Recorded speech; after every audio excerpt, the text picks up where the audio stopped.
Puji Tuhan, selamat pagi Bapak Ibu, Shalom. Shalom.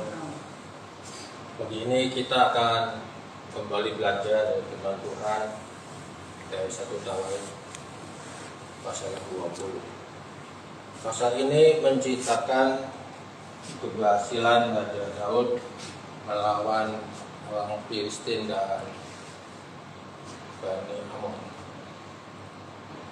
Pasal ini juga menceritakan Daud berhasil mengalahkan musuh-musuhnya. Kalau kita melihat perjalanan Raja Daud, ini luar biasa Bapak Ibu. Kenapa saya katakan luar biasa? Dia seorang raja, tapi hidupnya penuh dengan tekanan-tekanan. Bahkan Daud sempat masuk ke dalam lembah kekelaman. Selama kehidupan Daud mungkin kita semua tahu mau dibunuh oleh Saul mertuanya sendiri, dan Daud juga pernah dikudeta oleh anaknya.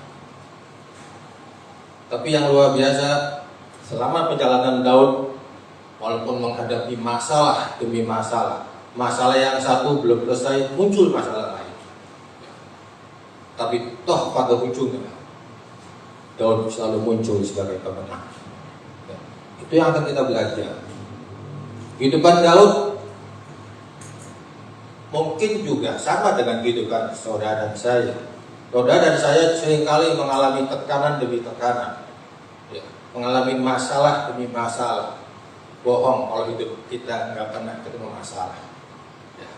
Tapi dengar baik-baik, dengan masalah yang kita hadapi, itu semakin kita mendekatkan kepada Tuhan. Dengan masalah yang kita alami, kita semakin tahu siapa Allah kita, siapa Tuhan kita. Kita akan belajar kenapa walaupun hidup Daud selalu diwarnai dengan himpitan, tekanan, bahkan Daud sempat stres, tapi ujungnya Daud tetap muncul sebagai pemenang. Kenapa? Karena Daud dekat dengan Tuhan.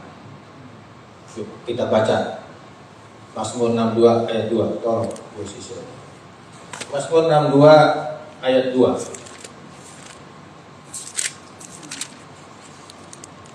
Mazmur 62 ayat 2. Mazmur 62 ayat 2, firman Tuhan berbunyi demikian: hanya dekat Allah saja aku tenang, daripadanya lah keselamatanku.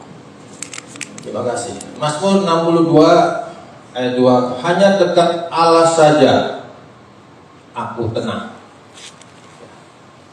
Pertanyaannya, ini Daud nulis ini lagi iseng atau lagi guyon-guyonan? Enggak. Daud enggak ujuk-ujuk nulis pasal ini. Daud enggak ujuk-ujuk nulis di Mazmur 62 ayat 2. Hanya dekat Allah saja aku tenang. Kenapa Daud menulis ini? Karena Daud punya pengalaman pribadi dengan Tuhan. Daud punya pengalaman banyak dengan Tuhan, bahwa dekat Allah saja aku tenang. Ini yang membuat Daud selalu dibela Tuhan. Daud dekat dengan Tuhan. Ini yang membuat Daud selalu ditolong Tuhan, karena Daud dekat dengan Tuhan. Gak gampang dekat dengan Tuhan Bapak Ibu. Ya. Ngomong sih bisa. Ya. Ini firman juga buat saya juga. Ketika saudara dan saya belajar dekat dengan Tuhan, saudara dan saya akan menikmati berkat itu dalam segala musim. Musim apa saja pasti diberkati. Ya. Situasi pandemi seperti ini, banyak orang Kristen yang diberkati Tuhan Bapak Ibu. Dan saya lihat, saya analisa kenapa, pantasan hidupnya diberkati Tuhan, karena dia dekat dengan Tuhan. Tanyaannya, bagaimana kehidupan saudara dan saya kepada Tuhan? Apakah dekat dengan Tuhan atau biasa-biasa saja? Yuk kita mau belajar dekat dengan Tuhan. Kalau saudara dan saya dekat dengan Tuhan, artinya apa Bapak Ibu? Ya, ada Tuhan dalam kehidupan saudara dan saya. Ketika saudara dan saya dekat dengan Tuhan, ya, segala macam aspek kehidupan kita itu akan dilawat oleh Tuhan.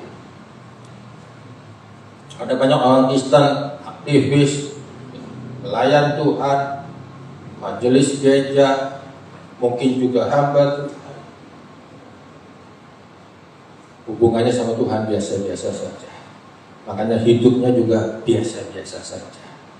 Kalau saudara ingin menikmati hidup yang luar biasa, dekat dengan Tuhan. Puji Tuhan. Belajar dekat dengan Tuhan, Bapak. Suatu ketika di kantor saya bekerja, itu setiap tahun ada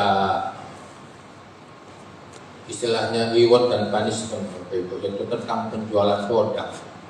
Dan ya puji Tuhan ya, cabang yang saya pimpin selalu mendapat reward. Dan suatu ketika saya tahun-tahun yang lalu mendapat bonus pergi ke Vietnam, Bapak Ibu. Dan saya udah bilang sama atasan saya nggak ikut, karena saya sudah beberapa kali ke Vietnam, Bapak Ibu. Tapi sebulan menjelang hari H, ternyata ada beberapa atasan saya yang pergi, Bapak Ibu, yang ikut. Dan itu nggak tanggung-tanggung, itu levelnya level tingkat tinggi ya. Presiden direkturnya ikut, ada 3 direksi ikut. Saya yang tadinya nggak ikut, saya telepon ke atasan saya, Bu, saya boleh ikut? Oh boleh, ini kan jatahnya, coba. Akhirnya saya ikut. Saya waktu itu pergi bersama anaknya, Bu Yeti ya, CP. Ya. Pertanyaannya, saya ke Vietnam ngapain gitu? Kan saya sudah sering ke sana. Tapi karena saya melihat di situ ada beberapa manajemen level-level atas, dan itu adalah manajemen tingkat penentu. Jadi saya ikut. Kenapa saya ikut? Saya pengen lebih dekat dengan mereka. Karena kalau kita pegawai dekat dengan manajemen, ya, minimal tuh banyak hal yang dimudahkan. Dan ketika saya pergi ke sana, dari mulai di bandara, saya datang jam 4 pagi, saya ngobrol, saya deketin, pokoknya ditempel terus. Ya, makan pagi, makan siang, makan malam, itu saya sudah booking meja. Pas beliau datang ke sini, Pak, selama 10 hari itu saya selalu nempel. Kenapa? Saya butuh dekat dengan mereka. Dekat dengan manusia aja banyak kemudahan, Bapak Ibu. Dekat dengan manusia itu banyak fasilitas, apalagi saudara dan saya dekat dengan Tuhan. Ya. Ketika saudara dan saya belajar dekat dengan Tuhan, sama halnya saudara sedang membangun hubungan dengan Tuhan. Dan ketika saudara dan saya belajar dekat dengan Tuhan, di depan sudah menunggu berkat, Bapak Ibu. Ya. Bayangin ya, saya bela-belain pergi ke Vietnam, cuman ingin duduk semeja, bukan ingin jalan-jalan. Karena tempatnya sudah pernah tahu saya. Ya. Makan pagi saya siapin minumnya. Kenapa? Saya kudu dekat dengan atasan saya. Dan hasilnya luar biasa, Bapak Ibu. Nggak sia-sia. Ya. Tapi dalam artian dekat, tapi tetap kerjaannya bagus gitu kan. Kenapa saya bilang begini? Kita penting dekat dengan Tuhan. Ya. Selama saya bekerja dulu dekat dengan atasan itu, hasilnya luar biasa. Ada banyak orang Kristen lebih senang dekat dengan pejabat. Ya. Di foto, ya. Fotonya dipajang di rumah. Ngapain? Ya. Bukan nggak boleh, boleh aja. Saya pernah datang ke nasabah, dia bangga, ini loh Pak Sugi, ini teman saya, pangkatnya ini dipoto pada 3 orang Kristen, aktivis gereja di Cirebon. Saya ketawa, Saya cuma goyonin. C itu semuanya kalah sama Tuhan, saya bilang. Nanti di zaman ini besok usia dia diganti. Ada masa tugas. Tapi kalau kita dekat dengan Tuhan, Tuhan nggak pernah diganti, saya bilang. Kuasanya tak terbatas. Dan sampai hari ini foto itu masih ada, walaupun orangnya sudah nggak menjabat. Belajar dekat dengan Tuhan. Ketika saudara dan saya belajar dengan Tuhan, apapun masalah, Tuhan pasti tolong. Ya. Daud aja ditolong Tuhan kok. Daud tuh nggak enak, dikejar-kejar musuh, dibunuh, mau dibunuh, tapi toh ujungnya ditolong Tuhan. Toh ujungnya dibela Tuhan. Kenapa? Karena Daud dekat dengan Tuhan. Sehingga muncul Mazmur 62 ayat 2. Hanya dekat Allah saja aku tenang. Di Alkitab nggak dituliskan hanya dekat deposito aja aku tenang, enggak ada. Di Alkitab nggak ditulis hanya dekat mobil saya yang mewah aku tenang, enggak. Bahkan di Alkitab tidak ditulis hanya dekat sertifikat saya tenang, enggak. Hanya dekat dengan KW saya tenang, enggak. Alkitab dengan nyata dan jelas hanya dekat Allah saja aku tenang.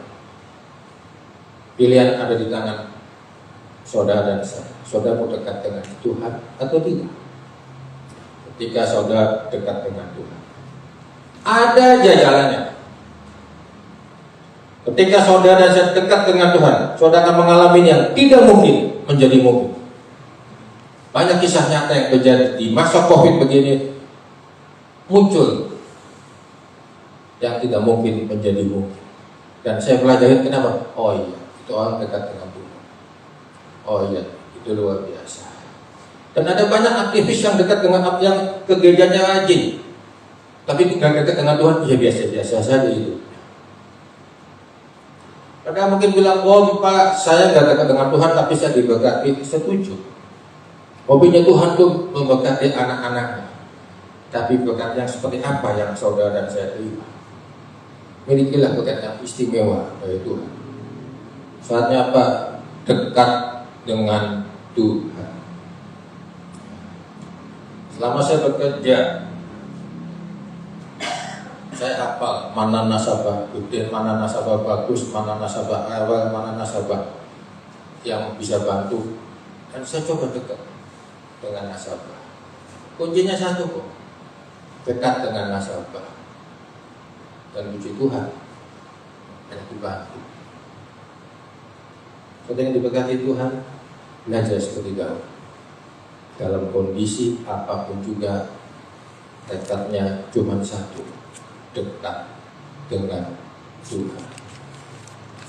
Ada teman saya, dia Dainis asli ya, bukan Kristen, tapi dia punya pepatah begini, mungkin Bapak Ibu pernah dengar. Dalam pergaulan orang Chinese ya, itu ada istilahnya 4H. Kita mesti hopeng sama Tuhan. Hopeng itu dekat. Kalau kita hopeng sama Tuhan, maka fungsinya baik. Kalau fungsinya baik, maka hokinya baik. Saya pikir benar juga. Hopeng sama Tuhan, fungsinya pasti baik. Kalau fungsinya baik, hokinya baik bisa. Benar juga. Hopeng kan dekat dengan Tuhan. Tapi kalau kita nggak hopeng sama Tuhan, itu fungsinya nggak bagus. Kalau fungsinya nggak bagus, hokinya juga nggak bagus. Dan kalau hokinya nggak bagus, katanya onggiang, bahaya. Belajar hopeng sama Tuhan, maka hokimu akan dibikin bagus sama Tuhan. Puji Tuhan Bapak Ibu, belajar seperti Daud, walaupun Tuhan izinkan masuk dalam lembah kekelaman, tapi toh tetap Daud muncul sebagai pemenang. Saya ingat cerita tentang, mungkin saudara juga pernah baca itu di WA banyak. Orang Jepang itu kan suka makan ikan salmon ya. Dan itu nelayan-nelayan Jepang kalau nangkap ikan salmon itu dari laut sampai ke tempat itu banyak yang mati Bapak Ibu. Dan itu menimbulkan kerugian yang besar. Lantas orang Jepang itu pintar, gimana caranya supaya ikan salmon itu nggak mati? Di dalam tempat penampungan salmon itu dikasih ikan hiu kecil Bapak Ibu. Ya. Supaya dalam perjalanan dari laut ke tempat penerbangan itu, ya, hiu laut itu selalu ngejar-ngejar si salmon itu dan salmon. Dan singkat cerita survei membuktikan tadinya banyak yang mati, salmonnya sekarang sedikit yang mati. Dari cerita ini intinya gini, ketika saudara dan saya dihadang oleh sebuah masalah, kita nggak boleh diem Bapak Ibu. Kita nggak boleh seperti ikan salmon diam, pasti mati. Ketika kita dikejar masalah, kita mesti ingat, kita mesti bergerak, kita mesti melangkah. Mana langkah kita? Datang di bawah kaki Tuhan. Nah, saudara dan saya belajar dekat di bawah kaki Tuhan. Jangan takut sama musim apapun juga. Ketika saudara dan saya belajar dekat dengan Tuhan, pandemi boleh terjadi, tapi hidupmu akan selalu diberkati Tuhan. Amin. Amin. Ekonomimu akan selalu naik dan selalu naik. Saudara akan muncul sebagai pemenang. Dan ini kisah nyata Bapak Ibu. Dengan pandemi ini, industri perbankan boleh digonjang gaji Bapak Ibu. Ya, ini macet terjadi di mana-mana. Jadi puji Tuhan, ya, bank yang saya pimpin itu lewat dari yang namanya kemacetan Bapak Ibu. Kenapa? Itu semua karena ada Tuhan dalam hidup saya Bapak Ibu. Belajar. Ya, ketika saudara dan saya dekat dengan Tuhan, belajar, ya, cari Tuhan, hubungan baik dengan Tuhan. Ketika saudara dan saya membangun hubungan dengan Tuhan, dekat dengan Tuhan, semua aspek kehidupan kita akan dilewat oleh Tuhan. Kalau saudara sadar dekat dengan Tuhan, ya, berkat selalu menunggu di depan. Ada jaminan perlindungan, ada jaminan mujizat, ada jaminan kesembuhan. Semuanya, ya, Tuhan berikan buat setiap anak-anaknya yang mau dekat dengan Tuhan. Ya. Cuma Tuhan nggak akan saya pegangkan ya, karena saya mesti absen. Ya. Jadi mohon maaf buat pembawa berita firman di tempat ini kalau saya pulang sebelum waktunya, bukan saya nggak suka sama pengkhotbah ya, karena saya mesti absen waktu itu. Kalau saya nggak absen itu nggak masuk ya, dan saya juga mesti kasih contoh sama pegawai saya. Terima kasih, Tuhan memberkati. Saya kembalikan kepada Ibu Yeti.